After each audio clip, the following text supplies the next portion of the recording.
ரவி இண்டஸ்ட்ரியோட ஒரே வாரிசு ரவி. அவர் பிஸ்னஸ் விஷயமா ஊருக்கு போயிட்டு காரில் திரும்பி வந்துட்டுருக்காரு. அதே வழியில் விஜயாவும் காரில் அவசர அவசரமாக வந்துட்டுருக்காங்க. விஜயாவோட காரு ஒரு பொண்ணு இடிச்சிடுது. அந்த பொண்ணை காப்பாற்றலான்னு சொல்லிட்டு அவங்க பெட்டியெல்லாம் எடுத்து காரில் வைக்கிறாங்க விஜயா. டிரைவர் ஒத்துக்க மாட்டேன்றாரு. இது போலீஸ் கேஸ் ஆகிடும், அப்படியே விட்டுட்டு போயிடலான்னு சொல்லிட்டு விட்டுட்டு அதே வழியில் வர ரவி அந்த பொண்ணை காப்பாற்றி ஹாஸ்பிட்டலில் சேர்த்துடுறாரு. விஜயாவும் ரவியும் ஒரே ட்ரெயினில் ஒரே கம்பார்ட்மெண்ட்டில் ட்ராவல் பண்ணுற மாதிரி வருது. ரவி வச்சுருக்க நியூஸ் பேப்பரில் விஜயாவோட ஃபோட்டோ போட்டு காணவில்லைன்னு போட்டிருக்காங்க. அதை பார்த்த உடனே ரவிக்கு சந்தேகம் வந்துடுது. விஜயாவும் நான் ஒரு பிரச்சனையில் இருக்கேன், அதுலேருந்து தப்பிச்சு வந்துட்டுருக்கேன், என்னை மறுபடியும் மாட்டி விட்டுறாதீங்க, எனக்கு ஹெல்ப் பண்ணுங்க அப்படின்னு சொல்லிட்டு கேட்குறாங்க. ரவியும் சரின்னு சொல்லிட்டு ஒத்துக்கிறாரு. நைட்டு தூங்கிட்டு இருக்கும் போது விஜயாவோட பெட்டி கீழே விழுந்துடுது. அதில் ரவியோட அப்பாவும் கூட இன்னொரு அம்மாவும் இருக்கிற மாதிரி ஒரு ஃபோட்டோ இருக்குது. கூட நிறைய லெட்டர்ஸும் இருக்குது. ரவி எடுத்து அது எல்லாத்தையும் படிக்கிறாரு. படித்து விஜயா தன்னோட தங்கச்சின்றதை தெரிஞ்சுக்கிறாரு. அதுவும் இல்லாமல் விஜயாவுக்கு லெஃப்ட் ஹேண்ட் பழக்கம் இருக்குன்றதும் தெரிஞ்சுக்கிறாரு. ஆனால் விஜயா கிட்ட இதெல்லாம் தெரிஞ்சுக்கிட்ட மாதிரி அவர் காட்டல. விஜயா வேதாச்சலம் வீட்டுக்கு போகிறாங்க.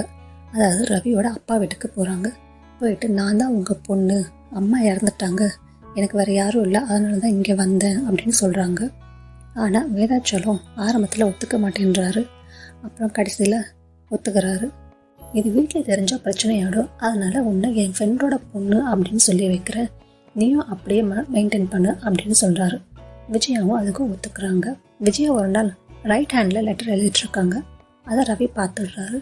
பார்த்துட்டு விஜயாவை விசாரிக்கிறாங்க. அப்போ அவங்க எல்லா உண்மையும் சொல்லிடுறாங்க. ரவியும் நான் சொல்கிற வரைக்கும் யார்கிட்டையும் எந்த உண்மையும் சொல்லாத அப்படின்னு சொல்லிட்டு விஜய்கிட்ட சொல்கிறாங்க. அதுவும் இல்லாமல் நம்ம 2 பேரும் காதலிக்கிற மாதிரி நடிக்கலாம், அப்போ தான் அப்பா டென்ஷன் ஆவார், அவர் வாயாலே அவர் எல்லா உண்மையும் ஒத்துப்பார் அப்படின்னு சொல்கிறாங்க. ரவி தன்னோட தங்கச்சியை தேடிக்கிட்டு ஹாஸ்பிட்டலுக்கு போகிறாரு. ஆனால் அங்கே அந்த பொண்ணு அப்போவே கிளம்பி போயிட்டு தான் சொல்கிறாங்க. அந்த பொண்ணும் தன்னோட லவர் சுந்தரம் வீட்டுக்கு போகிறாங்க. ஆனால் சுந்தரம் உன்னை இப்போ என்னால் வீட்டில் வச்சுக்க முடியாது, ஏன்னா எங்கள் அப்பா ரொம்ப ஸ்ட்ரிக்ட்டு, தெரிஞ்சால் கத்துவார், அதனால் இப்போதைக்கு உன்னை ஹோட்டலில் தங்க வைக்கிறேன் அப்படின்னு சொல்லிட்டு ஹோட்டலில் தங்க வைக்கிறாரு. இங்கே ரவியும் விஜயாவும் சும்மா காதலிக்க ஆரம்பித்தவங்க நிஜமாகவே காதலிக்கிறாங்க. இதை பார்க்கும்போதெல்லாம் வேதாச்சலத்துக்கு ரொம்ப டென்ஷன் ஆகுது, பிபி ஏறுது. ஆனால் உண்மையை மட்டும் சொல்ல மாட்டேங்கிறாரு. ஒரு நாள் ரவி ஹோட்டலில் சுந்தரத்தையும் அவங்க தங்கச்சியும் பார்க்குறாங்க. சுந்தரமும் ரவியும் ஃப்ரெண்ட்ஸு. ரவி சுந்தரத்துக்கிட்ட விசாரிக்கிறாரு. அப்போ சுந்தரம் சொல்கிறாரு, இது விஜயா, நாங்கள் 2 பேரும் லவ் பண்ணுறோம், ஆனால் இப்போதைக்கு எங்கள் அப்பா கிட்ட சொல்ல முடியாது அப்படின்னு சொல்கிறாரு சுந்தரம். விஜயாவை அவங்க வீட்டுக்கு கூட்டிகிட்டு போகிறதுக்கு இவங்க 3 பேரும் சேர்ந்து ஒரு பிளான் பண்ணுறாங்க. சுந்தரம் விஜயாவை காலை இடிச்சிட்டதாகவும் ரொம்ப சீரியஸாக இருக்கிறதாகவும் சொல்லிட்டு விஜயாவை தூக்கிட்டு வராரு. இது வெளியில் தெரிஞ்ச போலீஸ் கேஸ் ஆகிடும் அப்படின்னு சொல்லிட்டு சொல்கிறாங்க. இதை கிட்ட சுந்தரத்தோட அப்பா நல்ல சிவா ரொம்ப பயந்துடுறாரு. விஜயாவுக்கு ட்ரீட்மெண்ட் கொடுக்கறதுக்கு ரவியே டாக்டர் மாதிரி வர்றாரு. விஜயாவுக்கு பழசெல்லாம் மறந்து போச்சு, தான் யாருன்னே தெரியலன்னு சொல்கிறாரு. சரி, விஜயாவும் அதே வீட்டில் ரதியாக இருக்காங்க. கொஞ்ச நாளைக்கு அப்புறம் ரவி இவங்க 3 பேரையும் எங்கள் ஊருக்கு வாங்க, ஒரு சேஞ்சாக இருக்கும் அப்படின்னு சொல்லிட்டு சொல்கிறாரு. அதனால சுந்தரம், நல்ல சிவம், ரதி 3 பேரும் ரவியோட ஊருக்கு போகிறாங்க. அங்கே ரதி ஒரு நாள் வேதாச்சலத்தை பார்க்குறாங்க.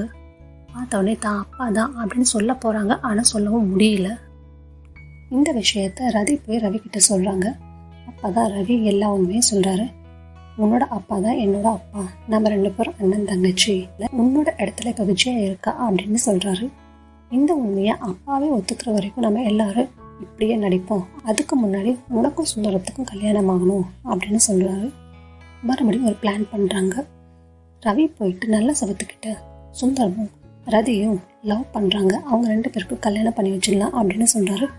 அதுவும் இல்லாமல் ரதி ரொம்ப பணக்கார வீட்டு பொண்ணு, நீங்கள் கல்யாணம் பண்ணி வச்சிங்கன்னா எல்லா சொத்தும் உங்களுக்கு தான் வரும் அப்படின்னு சொல்லி நல்ல சிவத்தை எப்படியோ கன்வின்ஸ் பண்ணிடுறாரு. ரவி தானும் ஒரு பொண்ணை லவ் பண்ணுறதாகவும், ஆனால் எங்கள் அப்பா இதுக்கு ஒத்துக்க மாட்டார் அப்படின்னு சொல்லிட்டு வருத்தப்படுறாரு. அதுக்கு நல்ல சிவம் சுந்தரம் கல்யாணத்தோட உங்கள் கல்யாணத்தையும் நானே நடத்தி வைக்கிறேன் அப்படின்னு சொல்கிறாரு. சுந்தரம் போயிட்டு வேதாச்சலத்தை கல்யாணத்துக்கு இன்வைட் பண்ணுறாரு. வேதாச்சலமும் கல்யாணத்துக்கு வராரு. அங்கே நடக்கிற ஏற்பாடெல்லாம் பார்த்துட்டு வேதாச்சலம் கோவப்பட்டு கல்யாணத்தை நிறுத்துறாரு. எல்லாரும் ஏன் நிறுத்துறீங்கன்னு கேட்குறாங்க. அப்போ தான் வேதாச்சலம் சொல்கிறாரு, விஜயா என்னோட பொண்ணு, அதனால் இந்த கல்யாணம் நடக்கக்கூடாது அப்படின்னு சொல்கிறாரு. அப்பதான் ரவி எல்லா உண்மையும் சொல்றாரு. இங்க ரதியா இருக்கிறவங்க தான் உங்க பொண்ணு விஜயா, அவங்க மாமா கிட்ட இருந்து தப்பிக்கிறதுக்காக நம்ம வீட்டுல வந்து தங்கிட்டு இருந்தாங்க அப்படின்னு சொல்லிட்டு எல்லா உண்மையும் சொல்றாரு. இது தெரிஞ்சதுக்கு அப்புறம் வேதாச்சலும் நல்லதும் 2 பேரும் இந்த கல்யாணத்துக்கு சம்மதிக்கிறாங்க. ரவி விஜயாவோட கல்யாணமும் சுந்தரம் ரதியோட கல்யாணமும் நல்லபடியா நடக்குது. எல்லாரும் ரொம்ப சந்தோஷமா இருக்காங்க. அவ்வளோதான், கதை முடிஞ்சது.